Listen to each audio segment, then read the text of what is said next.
Okay.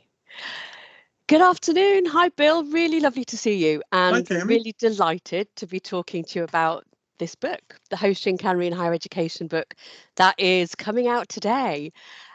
So we've got a couple of questions to ask you, and really excited to get your take on this book and what it means to you, and what the impact could potentially be for our lovely friends and family across the world in lean in higher education. So delighted to introduce everyone to Bill Balzer, who's at Bowling Green State University in Ohio. And the Hoshin, Kanri and Higher Education book has been a labour of love. It's been a really exciting adventure for everyone who's been involved. And as you can see from the next couple of slides, Bill has contributed hugely to this book with these wonderful chapters, but also in being so kind and generous with time and wisdom. And we really thank you for that, Bill. You've done an amazing job bringing everyone together to do this. You'll also notice there are these in section 3 and 4. So I'm going to ask Bill a couple of questions. So first of all, welcome. And the first thing I'd love to ask you is, what do you love about your chapters? Well, thanks, Tammy. And it's been just a real pleasure working with you and everyone else on the book. That's what I love about being part of the lean higher ed community. It is a community and we help each other. And I think it leads to some good outcomes, which I hope this book is one of them. So, but what I love about my chapters, well, first of all, it's being part of a much larger effort, along with you, Tammy, as well as 22 other authors from 14 different universities across 4 different countries, resulting in 18 chapters for the book. So it's just exciting and humbling to be part of a much bigger picture about Hoshin Kanri. I do like the chapter that I wrote with the president from my university, Rodney Rogers, which was our application of Hoshin Kanri to the strategic planning and execution at Bowling Green State University. What I liked about it, though, is it got me thinking more about it. It got me to engage with the higher education, the lean higher education community, which led to lots of us having conversations and establishing a Hoshin Kanri community of practice with members of the lean HE community from around the world. And many of those community of practice members contributed chapters, which provided the foundation of this book that you and I edited together. And then the other chapters that I had a chance to contribute to allowed us together to sort of review, organize, and translate Hoshin Kanri and its application to colleges and universities, to take what we knew from sort of the public sector or private sector and say, how can we use this in higher ed? And then to help lean HE practitioners and their universities apply Hoshin Kanri. Brilliant. Thanks, Bill. I have to admit, I've learned so much from you and from all of our contributors as well. And one thing that I loved about the book, we actually used sprints and plan, do, check, act a lot, didn't we? In Yes. Actually getting everyone together, writing sprints, getting everyone to look at their transcripts and having that as a first draft. And I think we really lived it, which for me was really, really wonderful. So I know this is a really hard question, but could you give us your top 3 takeaways from all the amazing work that you did for the book? Well, yeah, I mean, my takeaways from the book, not just my own contributions, but were, when you really boil it down, strategic planning is simply continuous improvement, right? It's how do we make universities or colleges better over time? And the members of the lean HE community are very knowledgeable and well prepared to help promote continuous improvement. I mean, that's what we do. It's the foundation, one of the foundations of lean, continuous improvement and respect for people.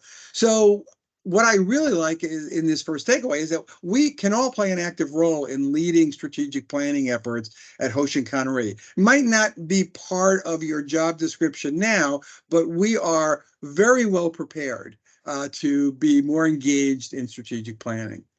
The second takeaway was, strategic planning is important, but it's a lot more than creating a strategic plan. And I think that's what we've seen throughout the chapters of the book. It's about strategy development. That key point is, what are your multi-year strategic objectives for your institution that are going to make it competitive?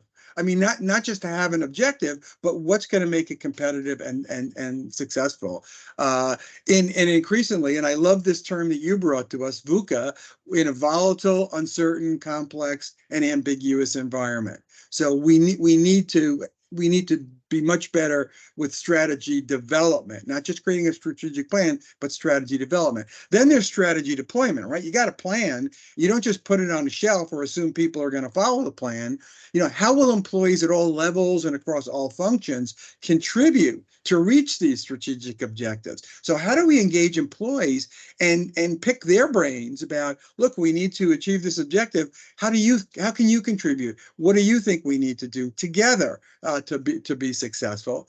And then strategy management, which is creating accountability for achieving those objectives and feedback loops to offer support and continuous improvement along the way. So Hoshin Kanri brings all of this together using lean tools and practices. So to me, that's a really important takeaway from the book. The last takeaway, more briefly, is we've got 11 great case studies in the book that have creative, practical examples of how strategy development, deployment, and management can be accomplished. So there's lots of examples of how you can do it. And so you might say, well, what Bill did at Bowling Green isn't going to work, but what somebody else did at another institution, that's exactly what's going to work at my university. It's a good fit. It feels comfortable.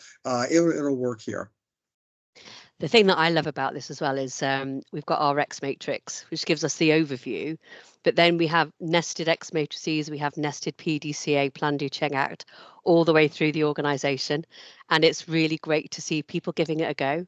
At my university, I've noticed that more people are getting more excited about it and using it for their own planning and execution as well, which is really, really great to see. So my very last question for you is, what is your elevator pitch for our book? Yeah. Well, I've been making this elevator pitch in my role, in my former role, now that I'm retired, but, you know, as vice president for strategic planning, you know, higher education generally is facing many challenges. And while they'll be different across countries, across continents, and across institutions, of course, you know, demographic trends are impacting enrollment in higher education. There's declining public funding in many areas for higher education. There are other priorities, country priorities or government priorities. The rising cost for students and families of higher education and the burden of debt upon graduation is a significant challenge. And then, you know, something that really alarms me is shifting attitudes towards higher education and the value of a degree. You know, do we really need higher education? So that's to me is the foundation for the pitch. We have many challenges out there. Strategy is the link between the mission of an institution and its operational plans that drive university effectiveness. So strategy becomes really central to creating the plans to help us survive these external and sometimes internal challenges.